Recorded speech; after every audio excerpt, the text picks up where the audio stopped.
간단하게 이야기하면은 성경 맨 처음에 2장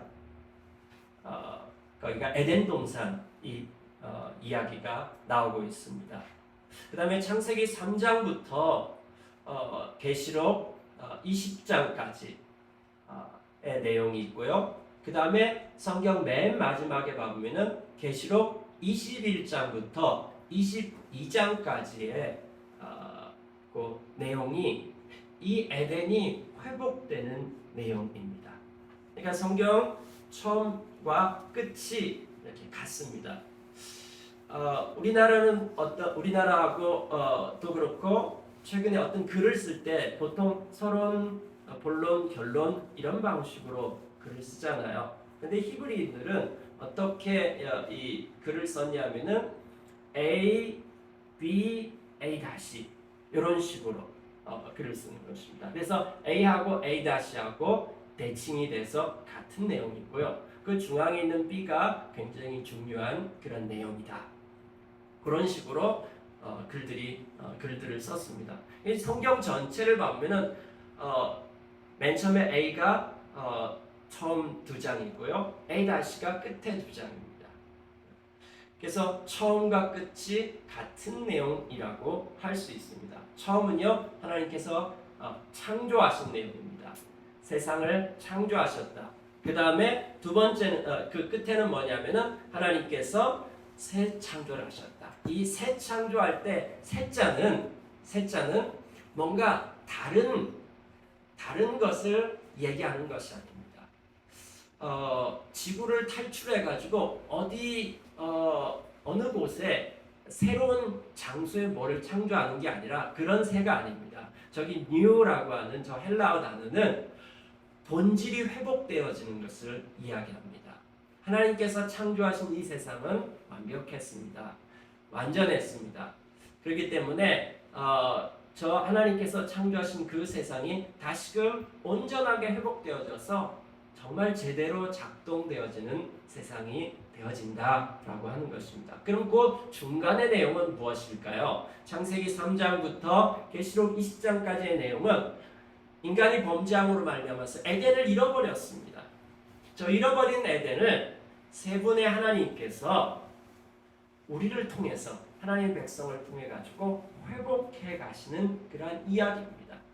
저 가장 중간에 예수님께서 이 땅에 오셔가지고 십자가에 못 박혀 죽으셨습니다. 예수님께서 십자가에 못 박혀 죽으신 가장 중요한 목적이 뭐냐면은 에덴을 회복하기 위한 것입니다. 하나님께서 창조하신 원래의 원본을 회복하기 위한 것입니다. 그래서 우리는 저 맨 처음에 2장에 대해서 알아야 됩니다. 하나님께서 창조하신 원래 원형의 세상이 어떤 세상인지, 뭘 잃어버렸는지, 뭘 회복해야 되는지 이걸 모르면은 예수님께서 십자가를 통해서 행하신 것이 죄사함. 여기에서 멈췄습니다. 여기서 멈춰서 예수님께서 십자가에 못 박혀 죽으신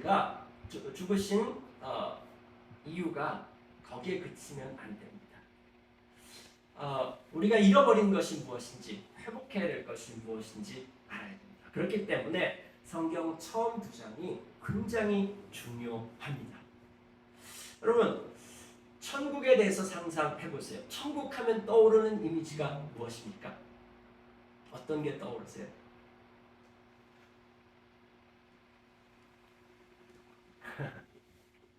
하나님의 보좌.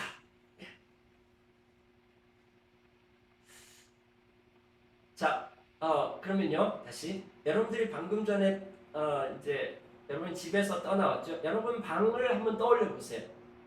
뭐가 떠오르세요?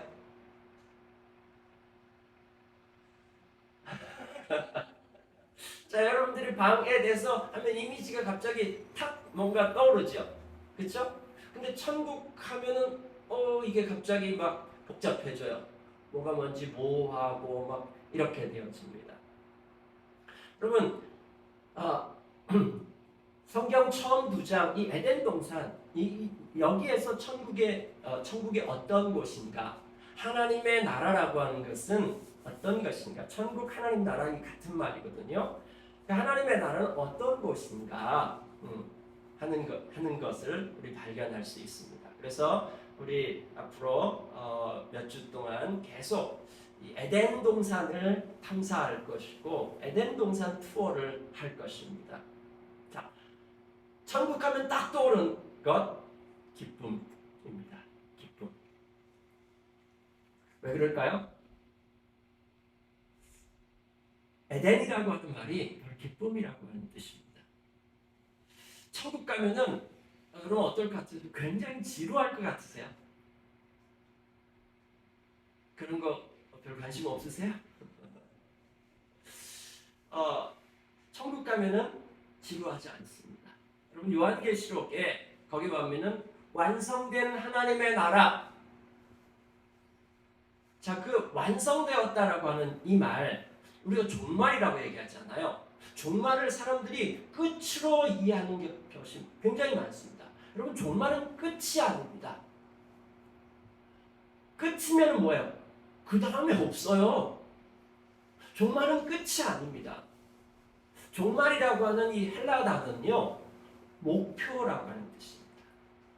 끝이라고 하는 이 엔드 안에도 끝이라고 하는 의미도 있고 목표, 목적이라고 하는 의미도 들어가 있습니다.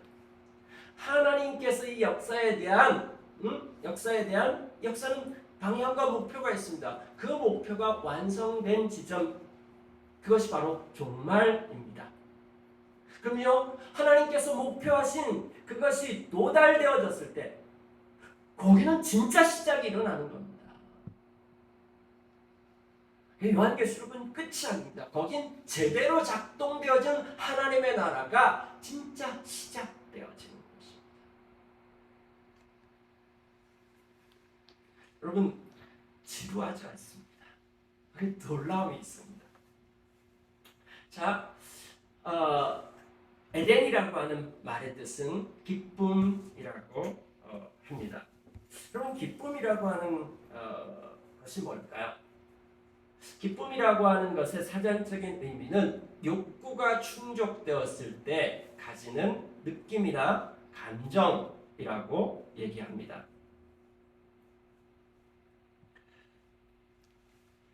그럼 기쁘세요?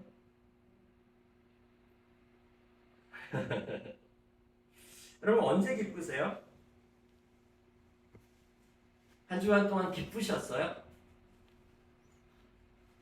지금 여러분들의 표정과 얼굴을 봐서는 별로 기쁘지 않았던 것 같아 보입니다.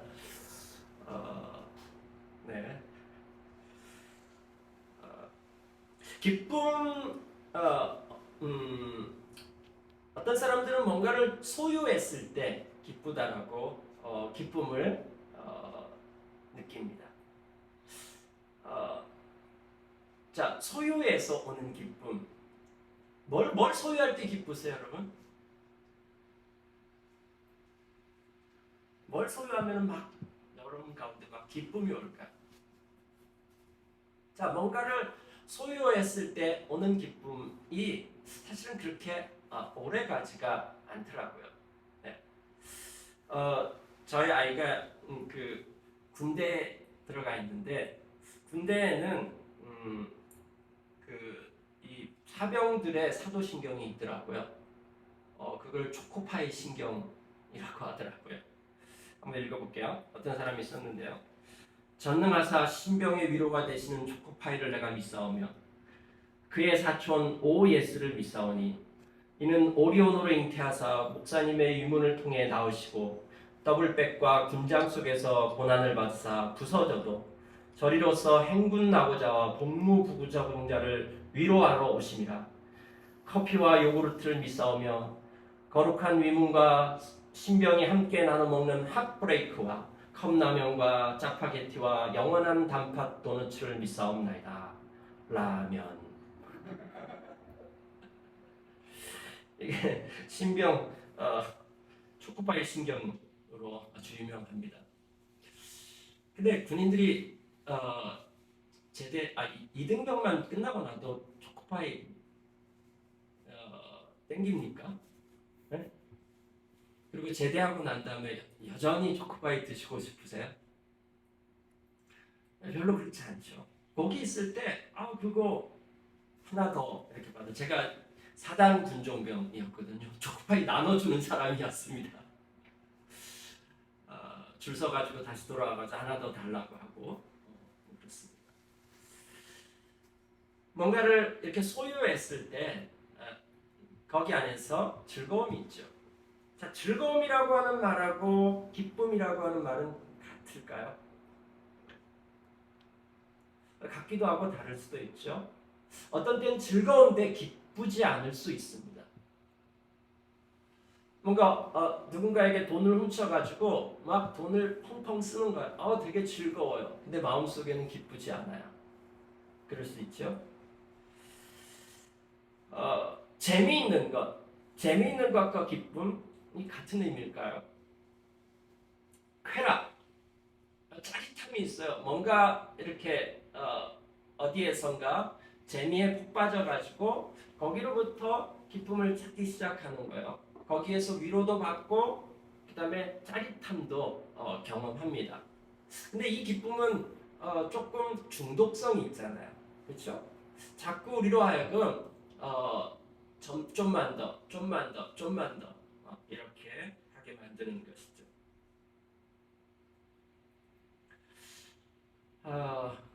네. 어떤 것이 진정한 기쁨일까요? 에덴이 기쁨의 동산이라고 하는데 에덴은 기쁨, 천국은 기쁨이 있는 곳입니다. 거긴 기쁨입니다. 그 말 뜻이 기쁨입니다. 뭔가를 소유했을 때 어떤 조건과 환경 가운데서 오는 기쁨일까요? 그런 것 없이도 기쁠 수 있을까요? 함석헌 선생님께서 쓴 그 얼굴이라고 하는 그런 시가 있습니다.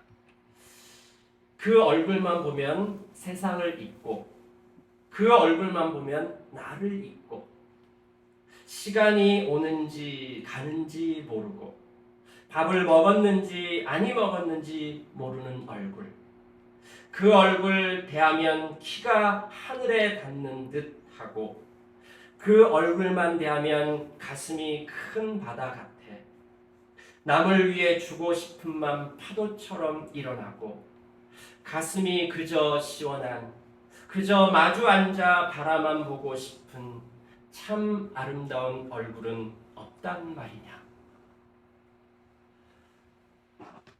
뭔가를 소유하지 않았는데도 어떤 내가 내 욕구가 충족되지 않았을지라도 그냥 존재에서 오는 그 기쁨, 이런 기쁨 여러분 경험해 보셨습니까? 그런 기쁨이 여러분 가운데 있습니까? 이 기쁨이라고 하는 것, 에덴은 어디에서 출발했을까요? 오늘 본문에서 그것을 이야기해 주고 있습니다. 우리 다 같이 한번 읽어볼까요? 주 하나님이 동쪽에 있는 에덴의 동산을 일구시고 지으신 사람을 거기에 두셨다. 네.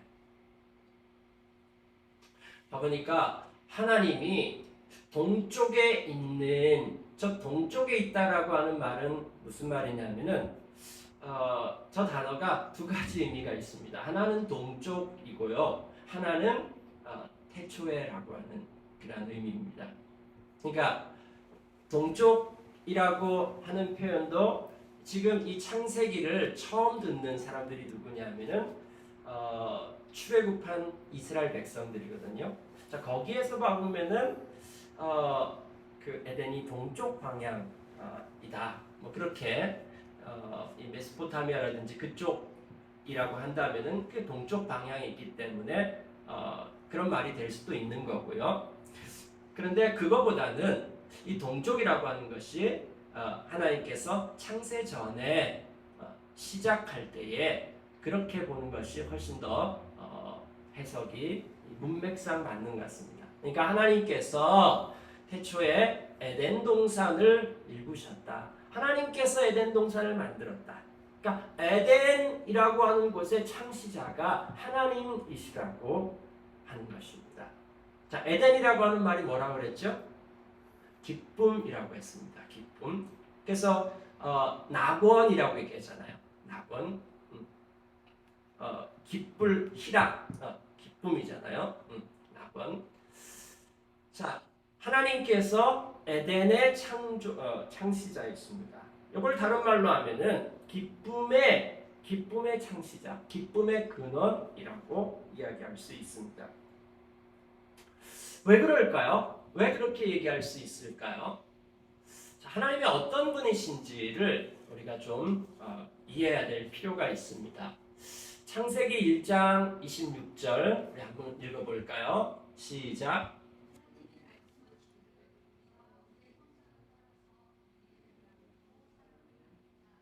네, 여기 와보니까 하나님이 말씀하시기를 그렇게 하고 난 다음에 우리가 우리의 모양대로 저게 무슨 의미일까요? 하나님이 말씀하시기를 우리가 하나님이 우리로 되어 있네요. 하나님이 한 분 아니신가? 왜 저기 우리라고 하는 표현이 있지? 하나님 여러 신들이 있으신 건가? 네, 여기에 대해서도 해석 종류가 엄청나게 많습니다.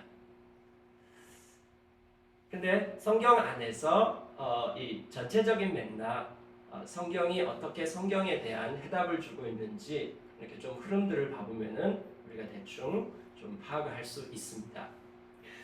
자, 그 다음에 봐보니까 요한복음 17장 22절 신약성경에 와서 예수님께서 이 17장 22절은 예수님께서 십자가에 못 박히기 바로 전날 밤에 한 기도입니다. 한번 다 같이 읽어보겠습니다. 시작. 그들에게 주었습니다. 그것은 우리가 하나인 것 같이 그들도 하나가 되게 하려는 것입니다. 자, 여기 보니까 뭐라고 되어 있습니까? 지금 기도하고 있는데 나는 아버지께서 내게 주신 영광을 그들에게 주었습니다. 여기 나는이 누굴까요? 예수님이죠. 예수님이 지금 아버지 하나님 앞에 기도하고 있습니다. 그럼 저기 우리는 누구죠? 예수님과 하나님인 것이죠. 예수님과 하나님 사이를 갖다가 뭐라고 하냐면은 우리라고 얘기했습니다. 그 다음에요. 우리가 어떻다라고 묘사하고 있습니까? 하나인 것. 여기 하나라고 하는 말은 숫자 1을 의미할까요? 자, 구약 성경에 하나님은 한 분이시다 라고 얘기했을 때 하나님이 한 분이다라고 하는 말이 숫자 1을 의미하는 것이 아닙니다. 그 단어는 따로 있습니다. 숫자 1은 따로 있습니다. 저기 하나 됐다. 하나님이 한 분이시다라고 하는 저 말은 유니티를 의미하는 것입니다. 유니티. 그러니까 예수님과 하나님이 우리라고 얘기하고 그 우리의 관계가 유니티를 이루고 있다. 그렇게 얘기해주고 있습니다. 그 다음 또 더 봐보죠. 요한복음 1장 1절에 요한이라고 하는 제자가 예수님을 이렇게 소개하고 있습니다. 한번 읽어볼게요. 시작.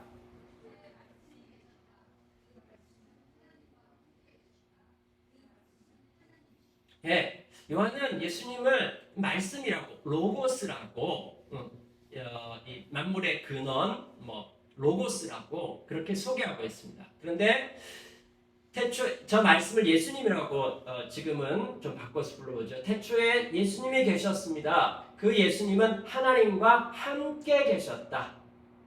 저 하나님하고 함께 계셨다라고 하는 저 말이 어떤 말이냐면은 함께가 그냥 옆에 있었다. 같은 장소에 있었다. 그 의미가 아닙니다. 저 함께 계셨다라고 하는 말은 서로를 향해 계셨다. 서로를 향해 계셨다. 이 말입니다. 자, 서로를 향해 있다란 말이 무슨 말일까요? 서로를 향해 있다라는 말을 의역하면은 서로 교제하신다, 대화하신다 라고 하는 의미입니다. 그러니까 예수님이 하나님이시고, 근데 그 예수님께서 태초에 하나님과 함께 대화하고 계셨다, 교제하고 계셨다 라고 하는 의미입니다. 자, 그 다음에 또 봐보죠. 요한일서 4장 8절 시작. 하나님은 사랑이십니다. 하나님은 사랑이시다. 자, 이 말을 우리는 보통 어떻게 이해하냐면, 하나님께서 우리를 사랑해 주시는구나, 하나님 우리를 사랑하신다, 이런 식으로 이제 많이 이해하는 거예요. 근데 여기 보면 하나님은 사랑이시다라고 얘기하고 있습니다. 저 말은 무슨 말이냐면은, 사랑은 관계적인 단어입니다. 혼자 할 수가 없는 대상이 있습니다. 하나님이 사랑이시다라고 하는 말은, 하나님이 삼위 하나님, 기독교는 성부, 성자, 성령, 창조주 하나님과 예수 그리스도와 그 다음에 성령님, 이 세 분의 하나님, 그래서 삼위일체 이렇게 얘기하고 있습니다. 세 분의 하나님 각각의 인격체를 가지고 있는 그 세 분의 하나님이 계신데, 이 세 분의 하나님이 일체라고 하는 말은 몸이 하나다라고 하는 말이 아니라 하나됨을 이루고 계시다, 커뮤니티를 이루고 계시다, 공동체를 이루고 계시다라고 하는 그런 말입니다. 이 세 분의 하나님의 하나됨, 그 하나됨은 어떤 하나됨이냐면은 서로 깊이 사랑하는 하나됨이고, 그 다음에 서로 공동체를 이루고, 그러니까 하나님은 사랑이시다는 말은 하나님은 공동체로 존재하신다, 하나님은 삼위일체이시다, 이렇게 번역해도 괜찮습니다. 자, 이 세 분의 하나님이 공동체를 이루고 계셨다라고 하는 것입니다. 근데 이 하나됨의 정도가 어느 정도냐? 이것이 바로 신비라고 하는 것입니다. 1 더하기 1 더하기 1이 1인 것이 신비로운 것이 아니라, 어떻게 1 더하기 1 더하기 1이 3이 안 되고 1이 되냐? 신비롭다. 이 수학적인 그 개념이 아니라, 세 분의 하나됨이 신비로움이라고 하는 것입니다. 얼마나 깊이 사랑하고 계시고 얼마나 완벽한 하나됨을 이루고 있는지가, 그게 신비로운 거야. 파도 다 측량할 수 없을 정도의, 그 정도의 하나됨, 그것이 바로 신비라고 하는 것입니다. 자, 그런데요, 이 세 분의 하나님이 이렇게 삼위일체로 계신단 말이죠. 자, 이때 서로 깊이 사랑할 때 어떤 일이 생길까요?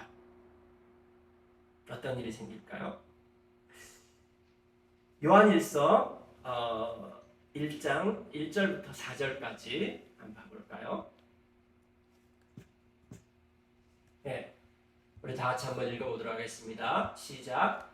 태초로부터 있는 생명의 말씀에 관하여는 우리가 들은 바요, 눈으로 본 바요, 자세히 보고 우리의 손으로 만진 바라.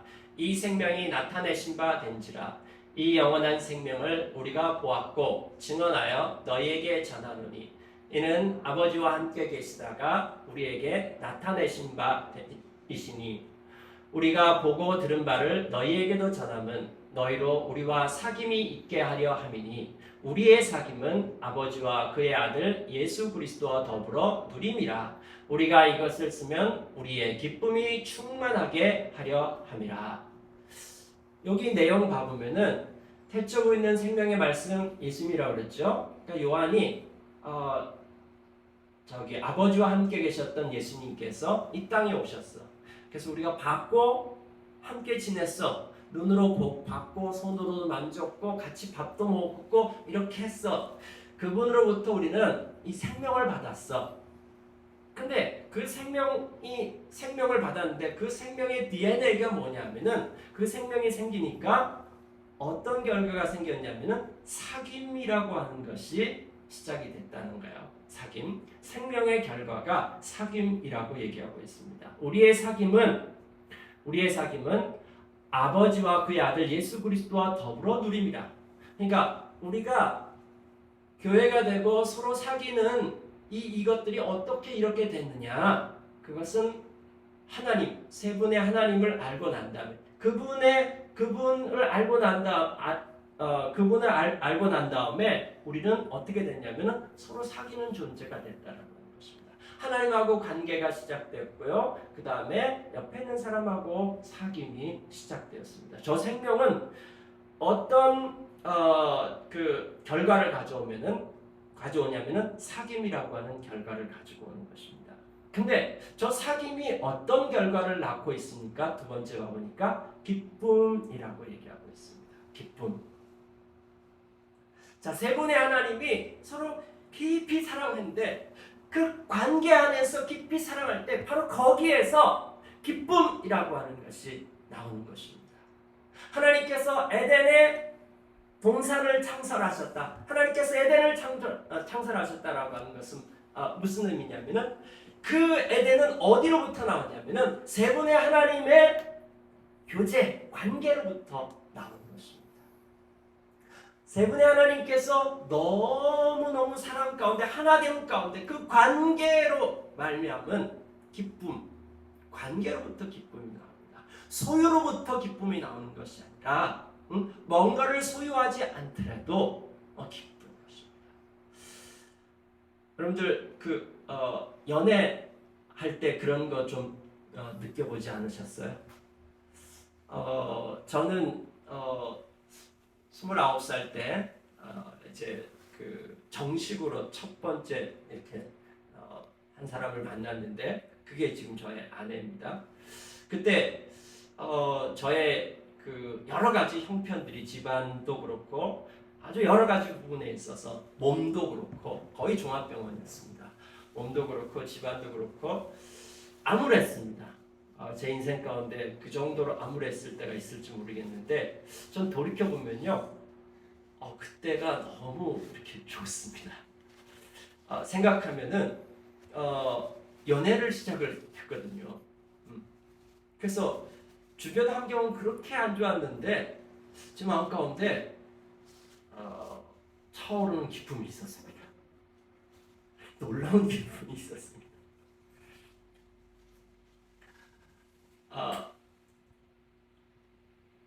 세 분의 하나님께서 바로 기쁨의 근원이십니다. 그 하나님께서 에덴을 창조하셨습니다. 그리고 난 다음에 하나님께서 어떻게 했습니까? 하나님께서 사람을 에덴 동산에 두셨다라고 했습니다. 하나님께서 사람을 왜 창조하셨을까요? 그것에 대한 비밀도 바로 기쁨입니다. 세 분의 하나님께서 너무 기뻤어요. 자, 기쁠 때의 특징은 뭡니까? 기쁨은요, 힘이 있습니다. 굉장한 힘이 있습니다. 여러분 막 너무너무 막 기뻐요. 막 가슴 벅차요. 뭔가 굉장히 기쁜 소식이 생겼어요. 그때 뭐 하십니까? 그때 뭐 하세요? 막 나누고 싶죠. 이걸 막 표현하고 싶어요. 얼굴에도 쓰여져 있고요. 온 몸으로 표현을 합니다. 어디 맛집을 알아도 그렇고요. 이걸 나누고 싶습니다. 세 분의 하나님께서 왜 인간을 창조하셨는가? 심심해서 인간을 창조했을까요? 아닙니다. 하나님께서 뭔가 인간을 뭐 시켜 먹어야 될 일이 생겨서 그래서 노예로 창조하셨을까요? 아닙니다. 하나님께서 인간을 왜 창조하셨을까요? 이 하나님의 기쁨을 나누기 위해서 창조했습니다. 세 분의 하나님의 기쁨이 너무너무 벅차가지고 이것을 나눌 대상. 그래서 우리가 우리의 형상대로 사람을 만들자. 왜요? 함께 나누기 위해서는 같은 존재여야 됩니다. 우리를 닮은 존재를 만들자.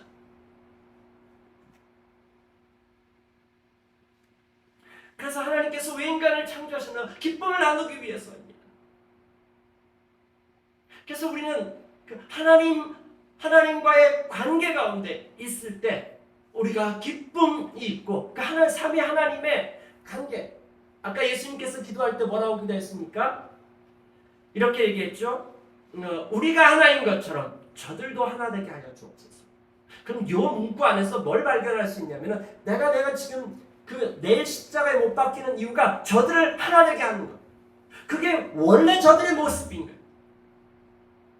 어떤 정도의 하나 됐냐면은 세 분의 하나님의 하나됨.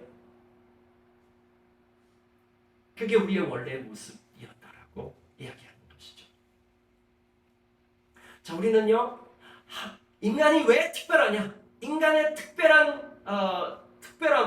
하나님과의 관계로부터 나왔습니다. 하나님께서 하나님 닮도록 창조하였고요. 하나님하고 교제할 때만이 인간은 충만이라고 하는 것을 경험할 수 있습니다. 여러분 안에 뭘 채워넣어 보세요. 그게 가득 차는 한. 아까 얘기했죠. 우리가 계속해서 원하는 것들이 있죠. 욕구가 충족되어지는 것. 아까 사전적인 그 얘기를 했을 때 욕구가 채워진다라고 했을 때 그 욕구가 언제 다 채워지죠? 여러분 욕구가 다 채워지셨어요? 아니 그러면 언제 채워질까요? 그 환경, 그 조건이 다 안 되면 여러분 기뻐할 수 없는 존재인가요? 빌립보서에 봐보면은 이렇게 얘기하고 있습니다. 빌립보서 3장 18절부터 19절까지 봐보면은 이렇게 얘기하고 있습니다. 십자가의 원수로 살아가는 사람이 있습니다. 그들의 마지막은 멸망입니다. 그들은 배를 자기네의 하나님으로 삼고 자기네의 수치를 영광으로 삼고 땅의 것만을 생각합니다. 이렇게 얘기하고 있습니다. 여기 보면은 그들은 배를 자기의 하나님으로 삼는다. 이 말은 무슨 말이냐면 우리 지금 이 배를 말합니다. 그러니까 끊임없이 뭔가를 추구하고 갈구하는 것이죠. 그런데 저게 안 차는 것이죠. 우리 가운데 블랙홀 같은 커다란 공간이 있는 것이죠. 왜 그런 줄 아십니까? 왜냐하면은 원래 하나님께서 우리를 어떻게 창조하셨냐면은 하나님하고 교제할 때 기쁨이 충만한 존재로 기쁨의 근원이신 하나님과고 연결되어졌을 때 그제서야 우리가 그 충만한 존재가 되어지는 것이죠. 하나님을 떠나서는 절대로 충만한 존재가 될 수가 없습니다. 여러분 가전제품들은 전기 없으면은 아무리 성능이 뛰어날지라도 제대로 작동이 되지 않습니다. 지난주에 우리가 좋았더라 요 표현에 대해서 함께 나눴죠. 뭐가 좋았더라라고 하는 것이었죠. 그 창조 목적에 알맞는 상태, 그 창조 목적대로 작동되어지는 상태가 바로 좋았더라라고 얘기했죠. 하나님께서 우리를 창조하신 것은 뭐냐면은 하나님과의 교제를 위해서 우리를 창조하셨습니다. 그래서 우리를 갖다가 에덴 동산에 뒀는데 거기가 기쁨의 장소입니다. 하나님께서 기쁨으로 창조했고요. 그 다음에 하나님께서 만드신 그 에덴이라고 하는 것이 기쁨의 장소예요.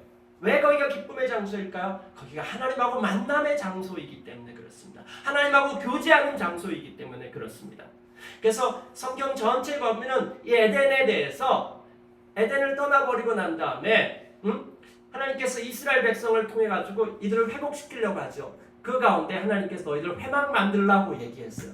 회막이라고 하는 말은 미팅하우스입니다. 거기 하나님하고 만남의 장소가 회막입니다. 저것이 나중에 성전이 되었습니다. 여러분 성전이라고 하는 것은 뭘까요? 말 그대로 하면 거룩한 궁전입니다. 궁전. 왕이 거주하는 곳이죠. 근데 하나님께서 이스라엘 백성들하고 이제 언약을 맺고 거기 이스라엘하고 한 나라가 생겼는데 내가 너희의 왕이다. 그래서 왕이신 하나님하고 만남의 장소, 그것이 바로 성전입니다. 자, 그것이 이제 교회가 되었고요. 이 교회가 바로 하나님하고 만남의 장소요, 에덴을 맛보는. 그래서 회막, 성전, 교회 이게 다 같은 의미고요. 그래서 회막 설계도가 어디서 났냐면요, 하나님께서 주셨다라고 그렇게 이야기하고 있습니다. 하늘에 있는 것에 대한 모델하우스. 히브리서 8장 5절에 보면은 하늘에 있는 것에 모형으로 주셨다라고 그렇게 얘기하고 있습니다. 그 하늘에 있는 것이 뭐냐면은 에덴의 모습입니다. 그래서 저것이 완성되어졌을 때 하나님 나라의 모습은 다시금 기쁨, 하나님의 통치가 있는데 너무 기뻐요. 하나님 예수 그리스도를 주로 고백하고 하나님의 통치 가운데 있는데 하나도 억압받는 것이 없어요. 주님의 통치와 다스림 가운데 있을 때 가장 기쁜, 주님하고 연결되어졌을 때 가장 기쁜 그런 모습으로 회복되어진다라고 이야기하고 있습니다. 자, 기쁨의 열쇠, 어떻게 기뻐할까? 성경은 기뻐하라, 기뻐하라, 기뻐하라. 어떻게 감정을 명령할 수 있을까요? 기뻐하라, 기뻐하라, 기뻐하라. 근데 우리는 조건이 안 되는데 어떻게 기뻐합니까? 이런 상황에서 어떻게 기뻐합니까? 라고 이야기합니다. 완전히 수동적인 거죠. 그래서 환경이 우리를 기뻐할지 말지를 결정하게 하는 것이죠. 근데 성경은 기뻐하라, 기뻐하라라고 명령하고 있습니다. 자, 기뻐하라라고 하는 말, 이 기쁨의 열쇠는 어디에 있습니까? 교제입니다. 교제. 누구와의 교제냐면은 기쁨의 근원이신 세 분의 하나님과의 교제. 그 세 분의 하나님의 교제는 거기는 마르지 않는 샘 같은 기쁨이 있습니다. 그 하나님하고 연결되어졌을 때만 거기로부터 우리가 하나님하고 교제할 때만이 우리가 채워집니다. 우리라고 하는 존재는, 인간이라고 하는 존재는 채워지고 충만해집니다. 자, 그때 어떤 일이 일어날까요? 요한복음 7장 38절에 예수님께서 이렇게 얘기하고 있습니다. 다 같이 한번 읽어볼까요? 시작. 나를 믿는 사람은 성경이 말한 바와 같이 그의 배에서 생수가 강물처럼 흘러나올 것이다. 아까 또 배 얘기했죠? 자, 이거 봐보세요. 그의 배에서 생수가 강물처럼 흘러나온다. 저기 나오는 저 배는 먹는 배일까요? 타는 배일까요? 아니면 우리 신체상의 배일까요? 아니면 또 다른 어떤 걸까요? 자, 저기 나오는 저 배라고 하는 그 말의 뜻은 사실은 우리 중심을 의미합니다. 중심. 배꼽이 사실 우리 신체상의 가장 중앙에 있듯이 좀 상징적으로 얘기하는 것입니다. 우리의 삶의 가장 그 중심에서 어떤 일이냐면 생수가 강물처럼 흘러나올 것이다. 이렇게 나를 믿는 사람은 어떤 일을 하냐면은 그의 삶의 중심에서 생수가 강물처럼 흘러나온다. 근데 이걸 성경에서 이미 말해줬대요. 성경은 어디서 말해줬을까요? 생수가 강물처럼 흘러나온다. 이 표현은 마치 수고 같아요. 자, 이 표현 가지고 이제 한두 주 후에 또 이렇게 설교를 할 것입니다. 그때 더 자세하게 얘기하고요. 어떻든지 생수가 강물처럼 흘러나온다. 저 말의 표현은 에덴 동산이라고 하는 뜻입니다. 자, 저 말은 너의 삶이 에덴으로 회복되어지는 일들이 난다. 나를 믿는 사람은 에덴의 회복이 일어난다. 그래서 너의 삶의 그 가장 중앙에서 주님과 교제가 다시 회복됨으로 말미암는 그 기쁨이 네 안에서, 네 존재 가운데서 이 생수처럼, 샘물처럼 솟구쳐 나오기 시작한다 라고 하는 표현입니다. 그래서 저 성경에 말한 바가 어디냐면 창세기 2장을 의미하는 것입니다. 느헤미야서 8장 10절은 이렇게 얘기하고 있습니다. 주님 앞에서 기뻐하면 힘이 생기는 법이니 슬퍼하지 마십시오. 이렇게 얘기하고 있습니다. 자, 주님과 교제 가운데 있어요. 그 교제 가운데서 주님으로 말미암아서 응? 주님을 기뻐해요. 이 말은 주님과 교제하는 그 삶을 살아가는 것입니다. 그때 거기로부터 힘이 생긴다라고 이야기하고 있습니다. 힘이 생긴다.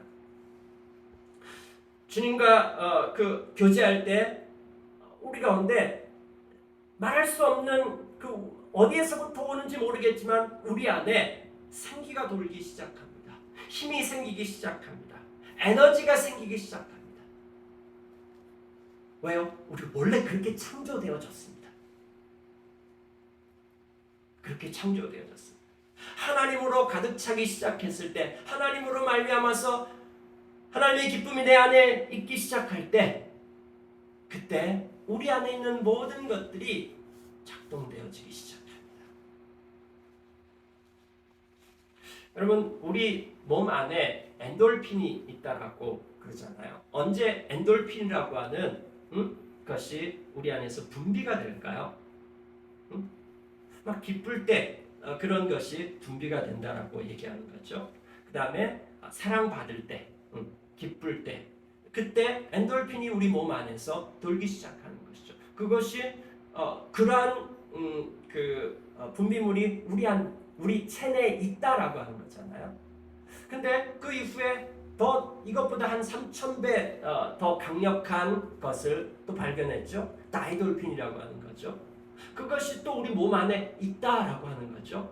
그것은 또 언제 분비가 되어지냐면은 어마어마한 그 압도된 감동을 받을 때, 그때 우리 몸에서 그게 분비가 된다라고 하는 거죠. 이것이 막 분비가 되면은 이것이 우리 몸 안에 있었던 어려움들, 그런 것들을 치유해내기도 하고 놀라운 능력을 발휘해냅니다. 근데 여러분 한번 생각해 보세요. 지금 우리가 지금 정상입니까? 여러분 정상이세요? 자, 여러분 절대 정상이 아닌 자들입니다. 잘 돌봐줘야 될 사람들입니다. 왜 그런 줄 아세요? 하나님께서 원래 창조하신 모습을 그 창조한 모습대로 이게 완전히 없어지진 않았지만 제대로 작동이 안 돼. 오작동이 일어나는 상태가 지금 우리의 상태고 이 자연 세계의 상태입니다. 이 세상 왜 이래요? 사람들 왜 이래요? 네, 지금 하나님을 떠나서 그 에덴 동산에서 떠났습니다.